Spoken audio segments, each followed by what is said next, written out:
உலக முகாமைத்துவம் சிறந்தவர்களை தேர்வு செய்து அதனூடாக நிர்வகிப்பது. ஆன்மீக முகாமைத்துவம் அவ்வாறு அல்ல.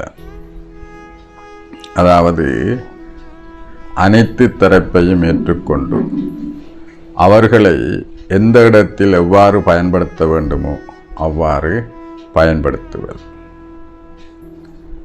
பிரம்மபாபாவும் மிகச்சிறந்த முகாமைத்துவத்துக்கும் உதாரணமாக இருந்தார். எதுவுமே புரிஞ்சு கொள்ள முடியாத புத்தி சுவாதீனமானவர்களை கூட பாபா யக்யாவின் தேவைக்கு பயன்படுத்தினார்.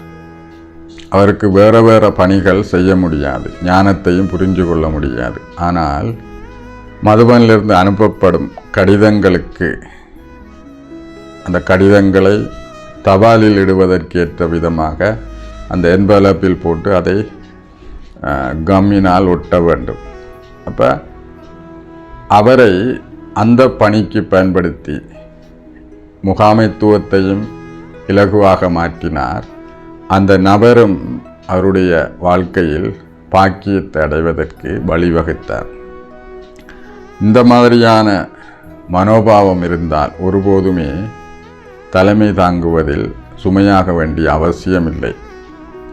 எல்லோரையும் ஒரே மாதிரி எதிர்பார்த்து அவர்களுடைய பலவீனங்களையும் ஏற்றுக்கொள்கின்ற போதுதான் நாங்கள் பாரமாக வேண்டியுள்ளது. தனிச்சிறப்புகளை மட்டும் ஏற்றுக்கொண்டு தனிச்சிறப்பை எவ்வாறு பயன்படுத்துவது என்று நாங்கள் கற்றுக்கொண்டோமையாக இருந்தால் எங்களாலும் மிகச்சிறந்த முகாமைத்துவத்தை கொண்டு நடத்த முடியும். முகாமைத்துவம் என்பது அனைவரும் நன்மை அடைய வேண்டும், நானும் நன்மை அடைய வேண்டும். நான் எதனாலும் பாரமாகி என்னுடைய தனித்துவத்தை நான் இழந்துவிடக்கூடாது. இதற்கேற்ற விதமாக முகாமைத்துவத்தை நாங்கள் அமைத்து கொள்ள வேண்டும். அதற்கு மற்றவர்களின் சிறப்பை எவ்வாறு பயன்படுத்துவது என்ற கலையை நாங்கள் கற்றுக்கொள்ள வேண்டும்.